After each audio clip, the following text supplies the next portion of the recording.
मेरी शादी के बाद मेरे पति ने लगातार मेरी चुदाई करके मेरी चूत को फैला दिया और एक ही साल बाद मेरे एक लड़का भी हो गया। लड़का होने के बाद हमारा खर्चा बनने लगा और मेरे पति कुछ काम नहीं करते थे। वो दिन भर घर पर रहते और जब भी मन करता मेरी चूत को बजाते। मैंने एक दिन अपने पति से कहा, जानू तुम कुछ काम करो, अब हमें पैसे की जरूरत है और कब तक हम किसी के सामने अपना हाथ फैलाएंगे। मेरे पति ने मुझसे कहा, हाँ मैं जल्दी ही कुछ काम ढूंढ लूंगा। थोड़ा दिन बीता, अभिषेक ने एक काम करना शुरू किया लेकिन पैसे बहुत कम मिलता था। कुछ दिन उन्होंने वहाँ वो काम किया। धीरे धीरे मेरे बेटा भी बड़ा हो रहा था, उसके पढ़ी का भी खर्चा बढ़ने वाला था। अभी तक तो मेरे ससुर जी हमारा खर्चा देते हैं, लेकिन कब तक वो हमारा खर्चा उठाएंगे। मेरे जेठ जी की नज़र बहुत बुरी थी। वो औरतों को केवल चुदाई का सामान समझते थे। उन्होंने अपनी जिंदगी में इतनी औरतों को चोदा था कि क्या बताऊं। मेरे जेठ की नज़र मेरे ऊपर भी थी, लेकिन अभिषेक हमेशा घर पर ही रहता था, इसलिए उनको मौका नहीं मिल पाता था मुझ पे डोरे डालने को। अगर बात करें जेठ जी की तो दिखने में स्मार्ट और साथ ही साथ उनके पास पैसे की भी कमी नहीं थी। उनका काम बहुत तेजी से चल रहा था और खूब पैसे भी आ रहे थे। कुछ दिन बाद मेरे ससुर की मौत हो गई। ससुर के मौत के बाद हमारा खर्चा किसी तरह से पूरा होता था। अभिषेक बहुत मेहनत भी करता, तब भी हमारा खर्चा किसी तरह से चलता। कुछ दिन बाद मेरे जेठ ने बंटवारा कर दिया। अब तो हमारा और भी बुरा हाल हो गया। अभिषेक और ज्यादा पैसे कमाने ले लिए अपने एक दोस्त के साथ दिल्ली चले आए। अब मैं और मेरा बेटा हम दोनों ही घर रहते थे। मेरे पति दिल्ली से पैसे भेजते थे और खुद भी कभी चले आते थे।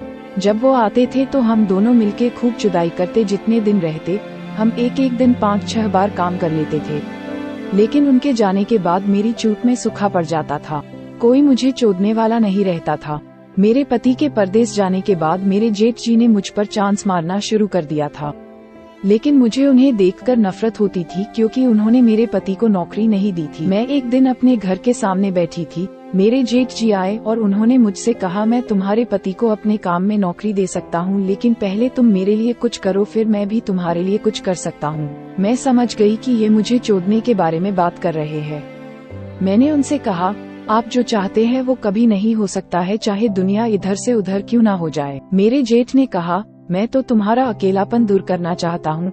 तुम्हारे पति को तुम्हारे पास बुला के और तुम कहा रही हो जो मैं चाहता हूँ वो कभी नहीं हो सकता। कुछ देर बाद मेरे जेठ वहाँ से चले गए।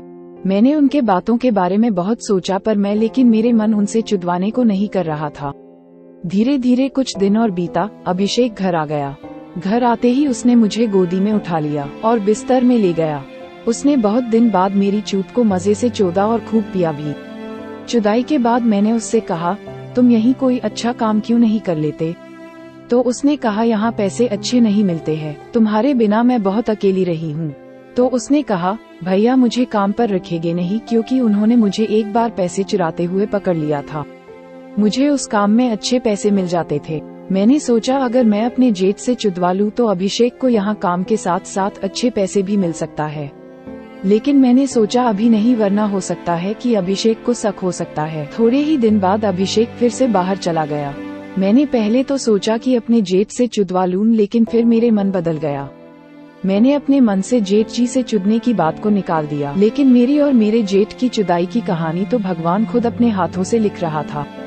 दोस्तों, कुछ दिन पहले की बात है। मेरी जेठानी अपने मैके गई हुई थी और मेरे पति भी घर नहीं थे। रात का समय था। मैं लेटी हुई थी। दोपहर से ही मेरे बेटे की तबीयत कुछ ठीक नहीं थी, लेकिन जब रात हुई तो उसकी तबीयत खराब होती गई। मैंने सोचा अब इतनी रात को किसको बुलाऊं। फिर मैंने अपने जेठ जी कमरे के बाहर गई और उनको आवाज देने लगी। कुछ देर बाद वो बाहर आए। उन्होंने मुझसे कहा, इतनी रात को आई हो, क्या बात है? कहीं तुम अपना अकेलापन तो दूर करने नहीं आई हो?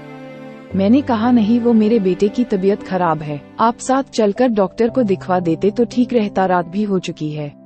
मेरे जेठ ने कहा, तुमने तो मेरी बात नहीं मानी थी, तो मैं क्यों तुम्हारी बात मानूं? मैंने उनसे कहा, भगवान के लिए पहले आप मेरे बेटे को डॉक्टर को दिखा दीजिए, फिर आपको जो करना है कर लेना, लेकिन पहले मेरे बेटे की दवाई करवा दो।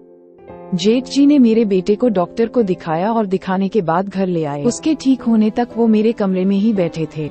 जब मेरा बेटा ठीक हो गया तो मैंने जेठ जी कहा, पहले आप मुझसे